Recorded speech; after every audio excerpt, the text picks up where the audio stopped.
그러므로 함께 하늘의 부르심을 받은 거룩한 형제들아, 우리가 믿는 도리의 사도이시며 대제사장이신 예수를 깊이 생각하라. 그는 자기를 세우신 이에게 신실하시기를 모세가 하나님의 온 집에서 한 것과 같이 하셨으니, 그는 모세보다 더욱 영광을 받을 만한 것이 마치 집 지은 자가 그 집보다 더욱 존귀함 같으니라. 집마다 지은 이가 있으니 만물을 지으신 이는 하나님이시라. 또한 모세는 장래에 말할 것을 증언하기 위하여 하나님의 온 집에서 종으로서 신실하였고, 그리스도는 하나님의 집을 맡은 아들로서 그와 같이 하셨으니, 우리가 소망의 확신과 사랑을 끝까지 굳게 잡고 있으면 우리는 그의 집이라. 아멘. 자, 예수를 깊이 생각하라 제목으로 말씀드리도록 하겠습니다. 자, 지난주에 히브리서 2장 끝부분 말씀드렸는데요, 예수님이 인간의 모습으로 육신의 모습으로 오셔서 십자가에 죽으시는 뜻이 있다. 그 뜻은 뭐냐? 마귀를 멸하시고 그 종노릇하는 자들을 놓아주려, 해방시키려는 그런 뜻이 있었다. 이런 말씀이 있었고요. 그래서 우리는 예수 그리스도의 핏값으로 만들어진 하나님의 걸작품이다. 예수 그리스도와 가족관계에 있는 사람들이다 라고 하는 이런 말씀들을 드렸습니다. 자, 오늘 말씀에는 우리가 1절에 보면은 하늘의 부르심을 받은 거룩한 형제들이다 라고 이렇게 표현하고 있습니다. 하늘의 부르심을 받은 거룩한 형제들인 이 믿음의 사람이 마귀를 멸하고 죄에서 해방시키시는 이 예수님을 어떻게 해라? 깊이 생각해라, 상고하라는 그런 그 말씀을 오늘 주시고 있습니다. 예수님에 대해서 오늘 세 가지로 말씀을 하고 있는데요, 믿는 도리의 사도이신 예수 그리스도, 대제사장이신 예수 그리스도, 또 그 다음에 세 번째 말씀 그리스도, 이제 얘기가 나오는데, 자, 먼저 그 믿는 도리의 사도이신 예수 그리스도에 대해서 살펴봅니다. 자, 믿는 도리라고 하는 것은 우리가 이제 믿는 어떤 도리 이렇게 생각할 수가 있는데, 이 말의 헬라어 그 그리스어라고 그러죠. 헬라어의 말의 의미는 고백이라는 뜻입니다.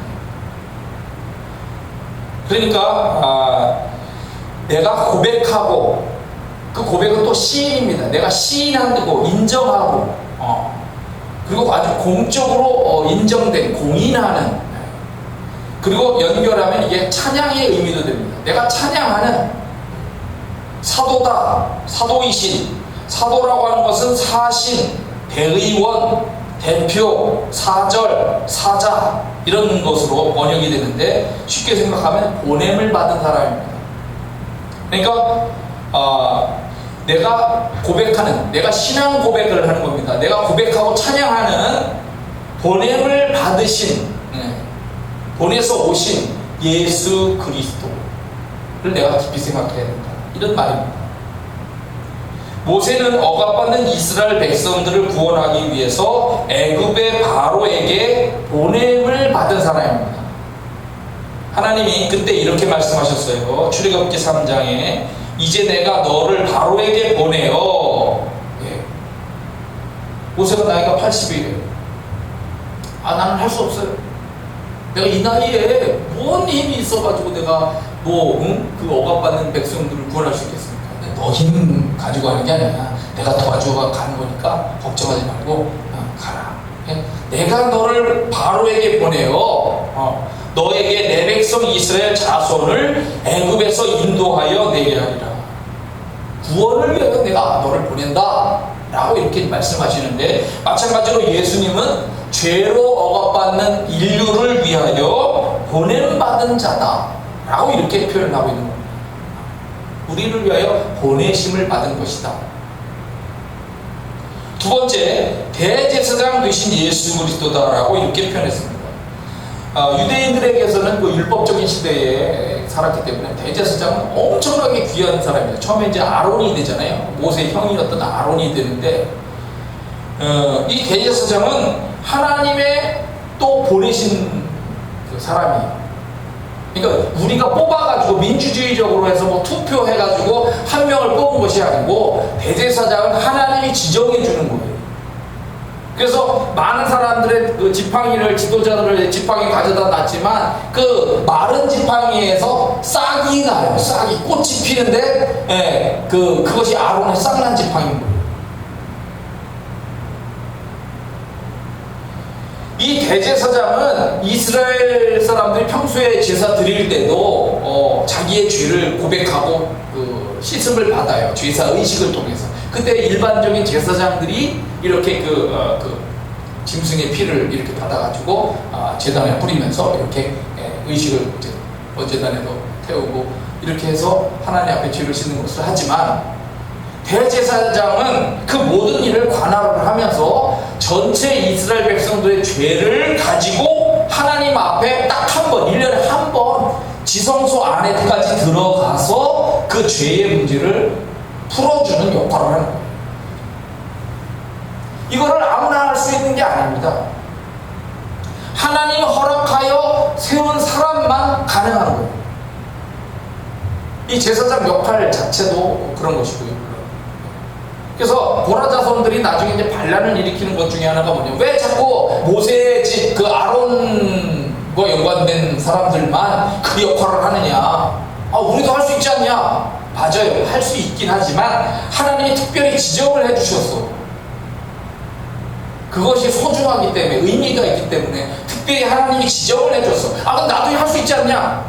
할 수 있는데 그렇게 할 수 없어.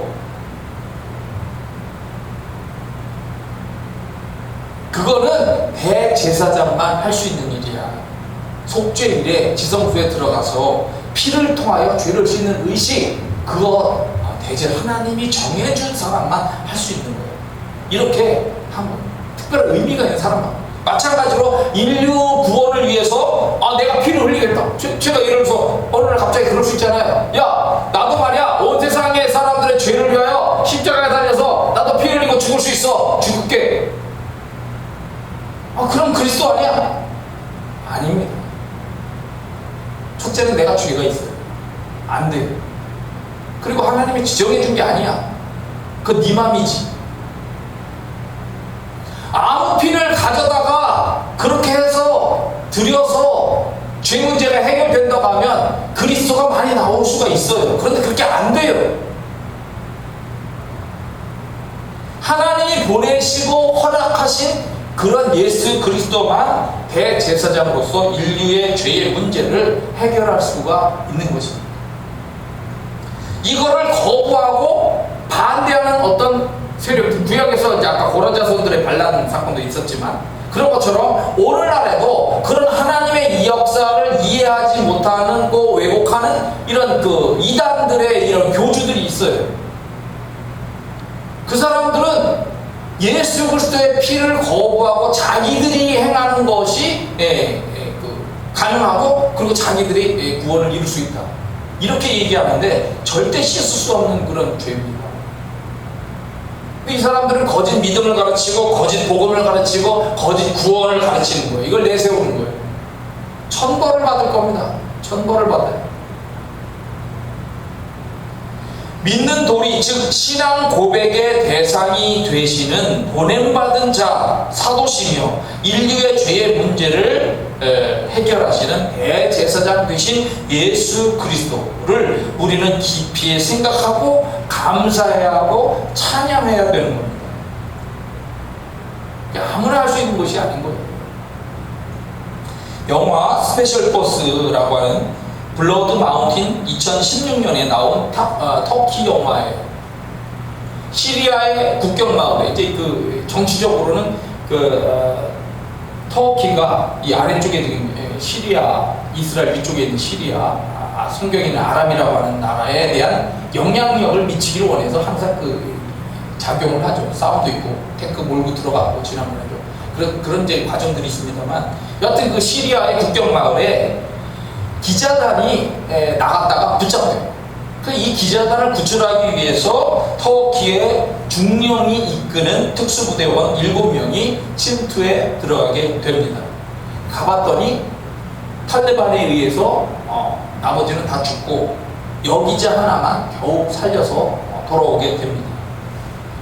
그런데 돌아오다 보니까 그 탈레반의 손에 붙잡혀서 고문당하며 죽어가는 어떤 사람들의 어떤 마을 사람들을 보게 돼요.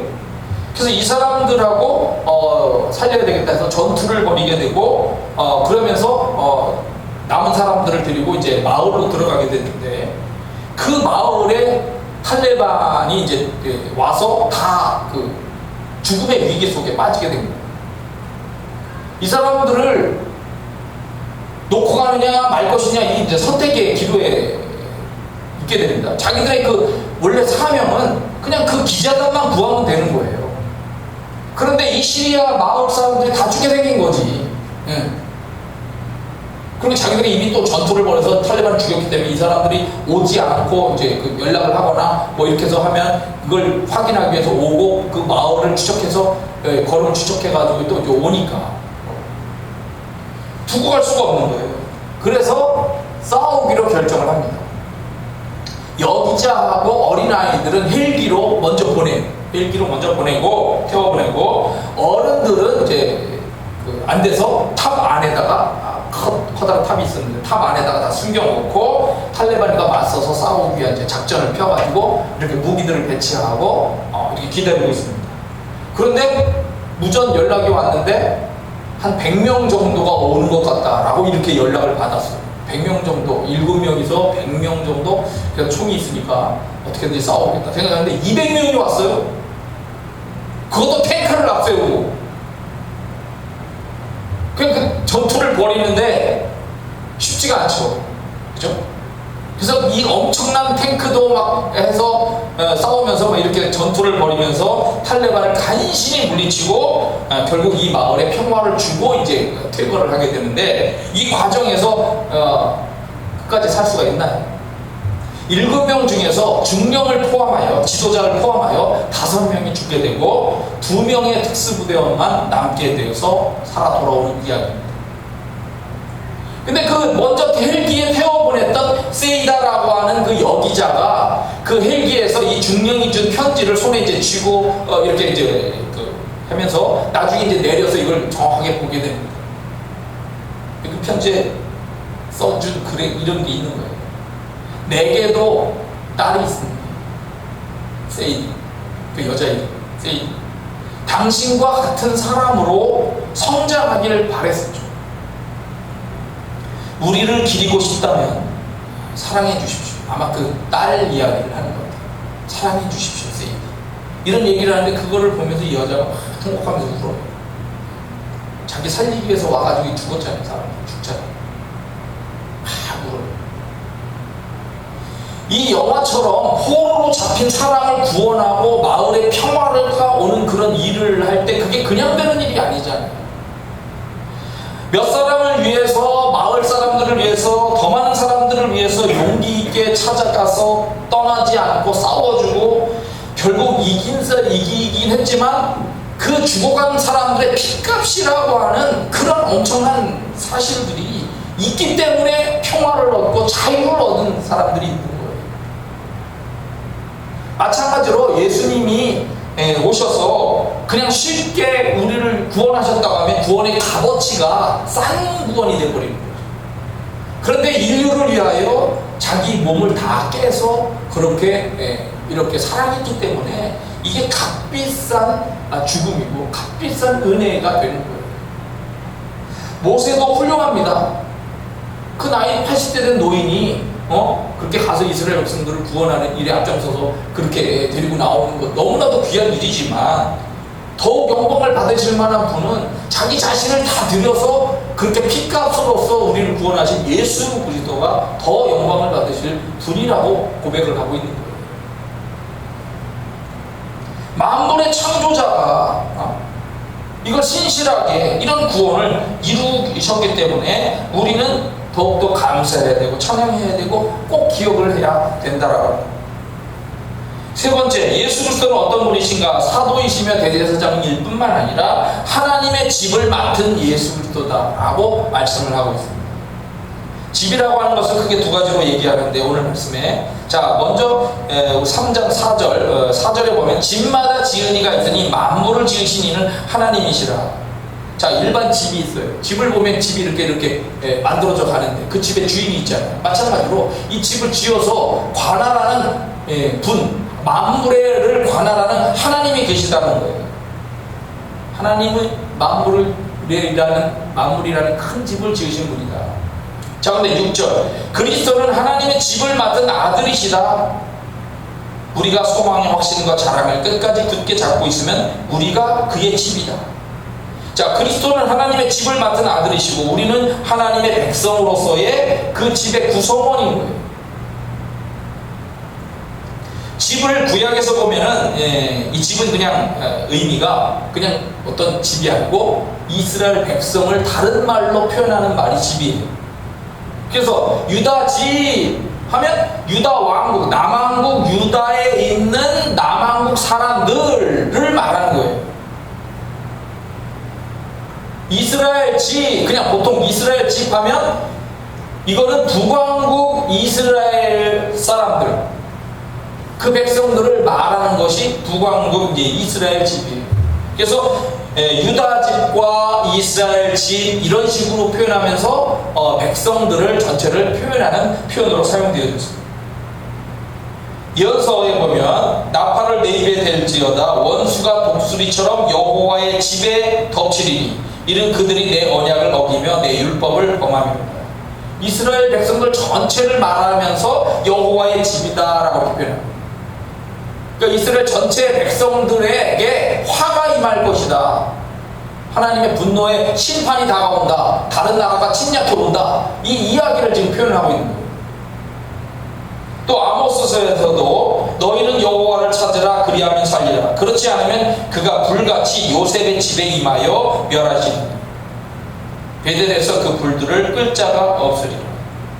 북왕국 이스라엘이 하나님의 심판을 받아서 멸망할 것이다. 북왕국에 있는 백성들이 그 심판을 받아서 큰일을 당할 것이다 라고 하는 아모스 선지자의 예언입니다. 아모스 6장에도 또 이런 말씀이 있습니다. 화 있을진저 시온에서 교만한 자와, 시온은 이제 남왕국 유다를 가르쳐요. 남왕국 유다 교만한 자, 사마리아 산, 북왕국입니다. 사마리아 산에서 마음이 든든한 자, 곧 백성의 머리인 지도자들이요 이스라엘 집이 그들을 따르는도다. 잘못된 지도자를 따라가가지고 결국 다 망하게 돼 생겼다. 지금 이 이야기를 하는 거예요. 마찬가지로 여기 그 히브리서에서도 성도들을 지금 집으로 표현을 하고 있는 겁니다. 베드로전서에서도 우리를 신령한 집으로 또 표현을 하고 있어요. 너희도 산 돌같이 신령한 집으로 세워지고 예수 그리스도로 말미암아 하나님이 기쁘시게 받으실 신령한 제사를 드릴 거룩한 제사장이 될지니라. 백성이고 우리를 얘기를 하는데 우리가 신령한 집으로 만들어진다라고 이렇게 표현하고 있습니다. 여하튼 하나님의 집을 성실히 맡아서 모든 믿는 자들을 맡아서 구원으로 든든히 세우시는 분, 그분이 바로 예수 그리스도다. 우리는 그분의 집으로 만들어진 거예요. 사람의 집. 따라서 믿는 사람들은 소망의 확신과 자랑을 끝까지 굳게 잡고 있어야 된다라고 이렇게 얘기하는데, 소망의 확신은 확신이다 하니까 아는데 자랑이라는 게 뭐냐? 자랑을 찾아보면은 이 자랑스러움을 얘기를 하는 거예요. 자랑스러움. 내가 예수님을 생각할 때 자랑스럽다는 거예요. 의미가, 그 내용에 대한 부분인데, 믿는 돌이 그 신앙 고백의 대상이 되는 보내심 받은 분 사도이시며 대제사장이시며 하나님의 집을 맡아 신실하게 모든 것을 성취해 나가시는 이 예수 그리스도를 믿는 자랑스러움, 확신, 자랑스러움이 내 안에 있어야 된다는 거예요. 나는 예수 그리스도를 자랑스럽게 여기냐 이거예요. 난 자랑스럽다. 그분을 믿는 것이 얼마나 이게 대단한 거냐. 나는 확신이 있다. 이런 이야기가 있어야 된다. 자, 마지막으로 지난주에도 잠깐 말씀드렸던 임종덕이라고 하는 미국 육사 교과서에 기록된 한국인 영웅 임종덕이라고 하는 분을 한번 소개하면서 마치겠습니다. 이 임종덕이라는 분이 지난주에 말씀드렸던 게 6.25 전쟁 때 부모님이 인민군들에게 이제 총살당해 죽고 자기가 이제 고아가 되죠. 거지로 살면서 그 서울역 근처에서 있는 애들을 데리고 희망원이라고 하는 곳에 불광동 쪽에 희망원으로 들어갔다가 결국 거기서 다시 뛰쳐나오고 아이들을 데리고 100여 명을 데리고 120여 명을 데리고 그 영천교 다리 아래 거지 소굴에 들어갑니다. 그런데 거기서 이제 애들을 먹여 살리다 보니까 소매치기하고 도둑질을 하면서 이렇게 하면서 살게 되는데 미군 물건에 손을 댔다가 잡혀가지고 결국 미군에게 끌려갔는데 아이들은 이제 그 제주도로 보내고 제주도 고아원으로 보내고 미 공군 사령관, 5공군 사령관 스티브 토마스 화이트 중장의 밑에 들어간 거예요. 거기서 하우스보이라고 해가지고 구두 닦고 뭐 심부름하면서 아이는 아이로 이렇게 했는데 약 1년 정도가 됐을 때 진실하게 하니까 야 너 내 양자가 되라 라고 아들이 돼버린 거예요.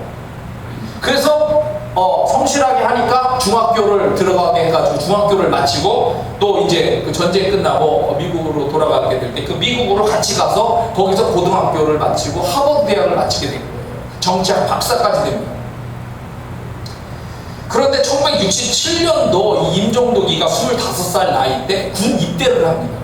왜냐하면 그때 당시에 베트남 전쟁이 시작됐거든요. 그래서 4년 동안 장교 훈련을 받고 낙하산 훈련, 특공대 훈련 1등으로 수료를 했어요. 그리고 부임을 하게 되는데 주일 대사관, 일본의 대사관에 무관으로 이렇게 싸움을 하지 않는 그냥 글쟁이로 이렇게 이제 무관으로 이렇게 임관을 해서 갔는데 임종덕이를 미국 정부에서는 이제 얘가 정치학 박사고 그러니까 외교관으로 키우려고 이렇게 이제 했는데 얘 마음속에는 전투에 대한 왜냐면 6.25 전쟁 연관한 이런 그 일로 인해서 전쟁에 대한 거 가서 나도 뭔가 좀 해보고 싶다 이런 생각이 있었던 거예요. 그래서 6개월 만에 월남전에 지원을 해서 갑니다. 특수부대로 지원을 해서 갔는데 미군 포로 수용소를 습격해서 미군들을 구출하는 작전을 하는 그런 특수부대 요원으로 이렇게 임명돼서 간 거예요. 어느 날 작전을 잘 마치고 돌아오는데 찜차로 돌아오는데 매복 중이었던 베트콩의 기습을 받아요. 그래서 전투가 막 벌어지는데 우리 미군 그 숫자는 특수부대는 숫자가 적은 거예요. 그래서 특별히 자기의 찜차에 타고 있었던 부하 3명을 살리기 위해서 걔들을 먼저 보내고 자기는 남아서 이제 총을 가지고 막 사격하다가 총알이 떨어지니까 항복을 해가지고 생포가 돼버린 거예요. 그때 자기의 주머니에 뭐가 있었냐면 포켓 성경이 있었어요. 주머니에 성경. 옛날에 원래 요즘도 주는지 모르겠는데 아마 줄 거예요. 기도원 성경이라고 해서 기도원 성경을 우리나라 군대에서도 다 기도원 그 협회에서 다 줍니다. 요만한 포켓. 여기 옛날 얘기해 보면은 포켓 성경에 총알이 박혀가지고 살아난 사람 이야기도 있고 그렇죠. 근데 이 포켓 성경이 있었는데 이 포켓 성경을 뜯어가지고 여기서 자기가 꼭 필요한 것만 해서 딱 뜯어가지고 3장 정도를 뜯어가지고 가지고 가게 됐는데 이 포켓 성경을 동료가 준 거예요. 선물로. 왜냐하면 이 임종덕이는 그러한 과정을 거쳐서 성장했어도 하나님에 대한 신앙이 부족했어요. 근데 이 동료가 하나님을 믿는 동료였고 이 임종덕이를 안타깝게 여기면서 이렇게 얘기했습니다. 너는 키도 작고 연약한 몸이니까 키도 작고 연약한 160 한 얼마밖에 안 됐는데 키도 작고 연약한 몸이니까 앞으로 전쟁터에서 하나님이 너를 꼭 지켜주실 거야. 그러니 이 성경을 열심히 읽어라 해서 그 성경을 3번을 읽었대요. 자기가 3번을 읽으면서 성경의 내용을 알게 되고 하니까 믿음이 들어오게 되면서 예수님을 영접을 하게 된 거예요. 그리고 모든 것을 하나님을 의지하면서 이제 이렇게 군대에 가게 된 거죠. 구원의 확신이 생겨지기 시작했고요. 나의 삶을 하나님이 인도하실 것이다 라고 하는 확신이 생겨지고 예수님은 나의 삶의 자랑이다 라고 하는 그런 마음이 생겨지기 시작한 거예요. 그런데 지금 자기는 이제 베트콩의 포로가 된 거예요. 그 포켓 성경 중에서 뜯어온 것이 뭐냐면 시편 1편에서부터 3편까지의 내용이었다는 거예요. 근데 특히 3편의 내용이 자기에게 아주 큰 확신이, 용기를, 희망을 줬다는 거죠. 그러면서 수용소에 갇혀있는데 자기 마음속에 이런 마음이 생기는 거예요. 하나님은 왜 나를 포로가 되게 했을까? 짜증이 나기 시작하는 거죠. 여러분 고난 속에 들어가 있으면 짜증이 당연히 일어납니다. 불안하고 두렵고 짜증이 나올 수 있는데 짜증 섞인 기도도 막 하기도 하는 거예요. 그런데 어느 날 기도를 하는데 자기 입에서 탈출하게 해달라는 이런 그 기도가 나오기 시작하는 거예요. 탈출할 수 있을까? 이 생각이 든 거죠. 그러면서 간절하게 내가 탈출을 할 수 있게 해달라고 기도를 하고, 그 기도가 끝나자마자 이제 야음을 틈타가지고 탈출 시도해. 베트콩들 쫓아오면서 막 총탄을 막 비오듯이 쏘는데 한 군데도 총알이 맞지 않고 부상 없이 월맹군 부대 지역을 벗어나서 자기 부대로 살아 돌아오게 됩니다. 부대에서 난리가 난 거예요. 왜냐하면 이렇게 탈출한 사람이 1호야, 1호. 이 사람이 1호야. 그리고 자기가 거기에 잡혀가 들어가게 되면서 월맹군의 이 베트콩들의 포로 수용소가 어디인지, 위치가 대충 어디인지, 주요 부대의 위치가 어떻게 배치가 되어 있는지 이런 걸 가지고 왔기 때문에 유용한 정보가 되잖아요. 그래서 이제 거기를 또 칠 수 있는 그런 것이 되고, 그래서 감동받은 미 국방성에서 이 임종덕이를 정식 그린베레, 그 미국의 특수부대 중에 하나죠, 그린베레의 특수대원으로 임명을 정식으로 해주게 되었습니다. 그러면서 주야간 없이 계속해서 이 사람이 계속해서 활동을 하게 됐습니다. 적군의 주요 시설들을 파괴하고 적군의 고위 지도자들을 납치하고 미군 포로들을 구출하는 임무를 계속하는데, 충격이 또 하나, 두 번째 포로가 됩니다. 3개월 후에 작전을 피다가 결국 이 사람이 또다시 포로가 됐어요. 그때 이 사람은 마음속에 정말 하나님의 살아계심에 대해서 의심하기 시작하는 거야. 너무 고통스러우니까 뭔가 고문을 받으면서, 그죠? 그런데 그때에도 자기에게 그 포켓 성경을 줬던 친구, 룸메이트 친구가 했던 말이 기억나는 거예요. 하나님은 너를 들어 쓰시려고 이 고된 훈련을 시키시니까 지금의 훈련을 잘 받아내야 앞으로 전쟁터에서 하나님이 분명히 너를 도와줄 것이다. 그 말이 기억나면서 큰 용기와 희망이 생겨지더라는 거예요. 그러면서 여기서도 내가 탈출할 수 있을 것이다 하고서 기회를 노리고 있는데 특별한 신문을 받게 됩니다. 북한군이 온 거예요. 북한군이 와서 이 한국 사람 같은 이 사람을 신문을 좀 해라 하면서 신문을 하는데, 이놈은 분명히 남조선 군인이다 하면서 신문을 하는데, 나는 영어를 하면서 전혀 알아들을 수가 없다고 하니까 근데 누워놓고서 막 몽둥이로 그냥 싹 패는 거야. 여기서 내가 한국 사람 맞아요 라고 얘기하면 진짜 죽이는 거죠. 끌고 가거나. 계속 영어만을 사용하는 거야. 오마이갓, 오마이갓, 영어로만 자꾸 이제 얘기를 하는 거예요.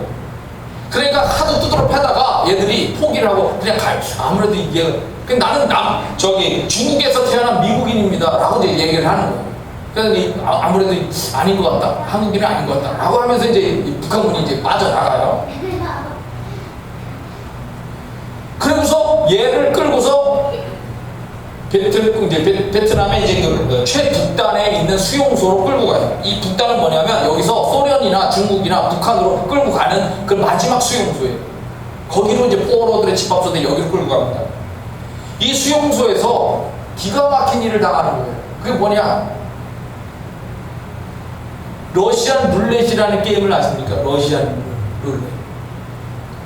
자기가 이제 자기 차례가 돼가지고 끌려 나갔는데 사무실에 갔더니 월맹군 장교 4명과 경원 1명이 권총을 차고 있는데, 자기가 보는 앞에서 소련제 권총을 딱 꺼내가지고 6발 들어가는, 실탄 6발 들어가는데 실탄 1발을 딱 거기다 집어넣고 장전을 하고 푸르륵 하고 돌리는 거예요.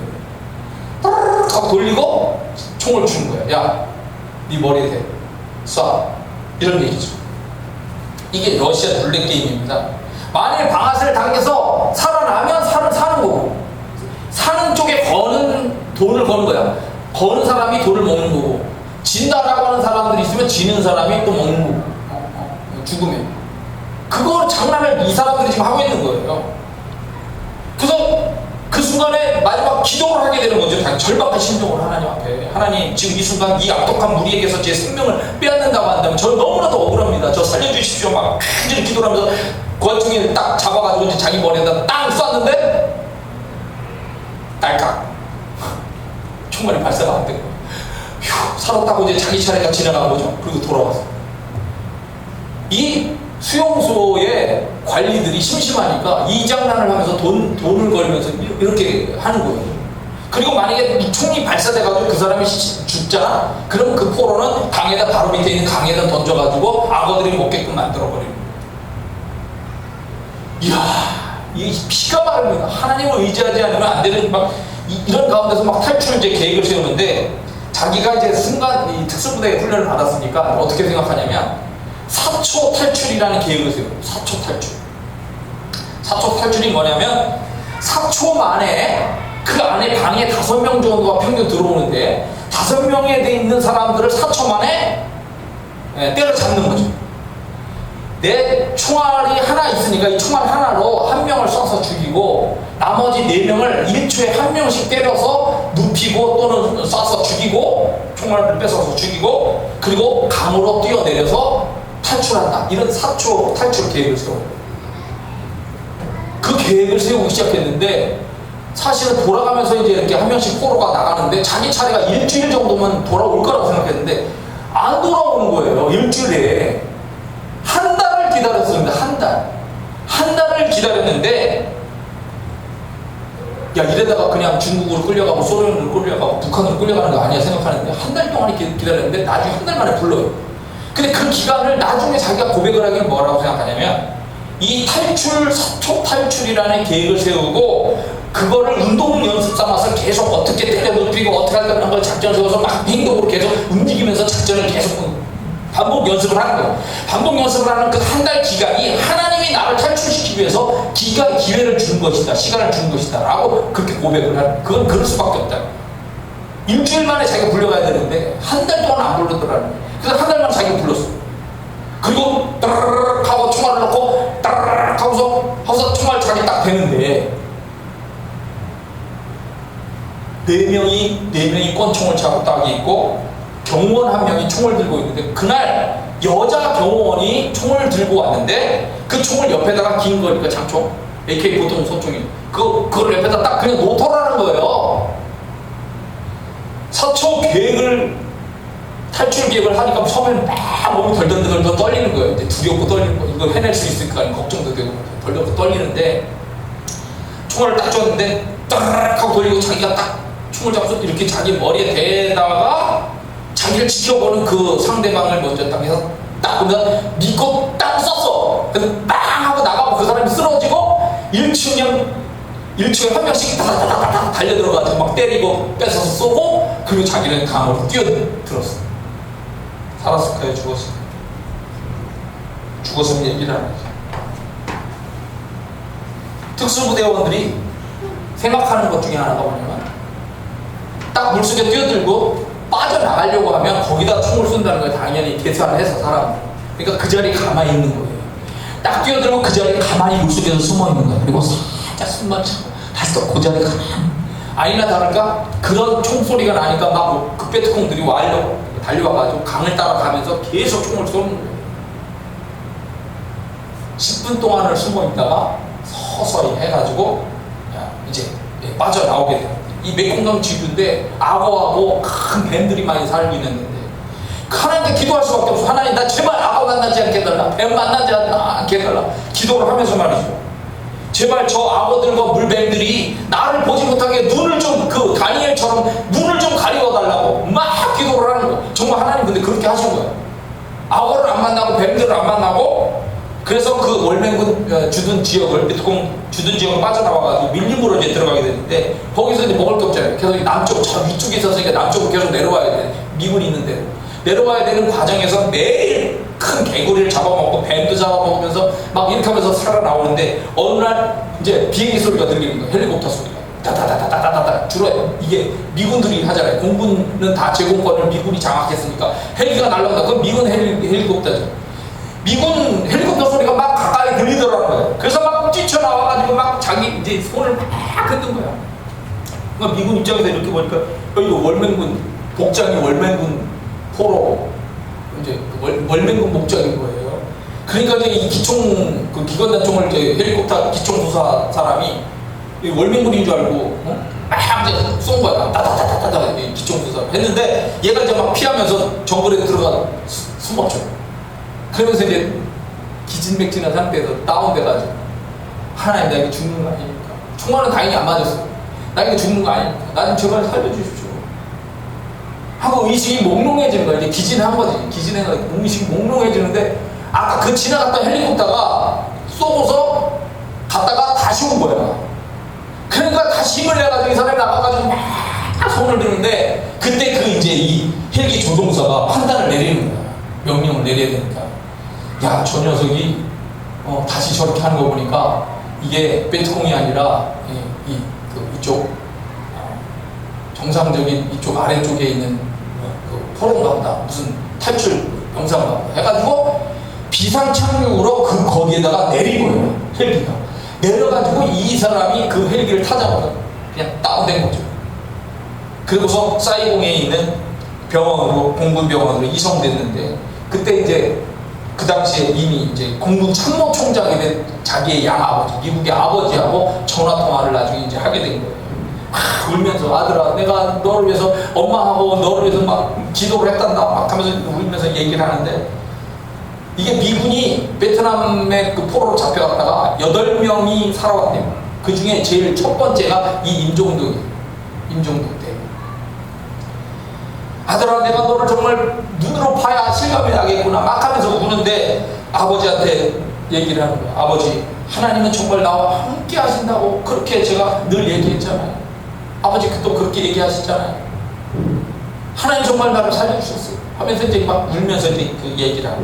그래서 결국 이제 백악관이 부릅니다. 백악관 대통령이 불러서 존슨 대통령한테 가가지고 은성 무공 훈장 받고 1계급 특진 6년이 있어야 이제 소령이 되는데 소령으로 바로 진급해서 소령으로 이렇게 진급시켜줬고, 이것이 얼마나 대단했느냐면 그 당시에 미국 저기에서 그래서 영화화까지 해요. 영화.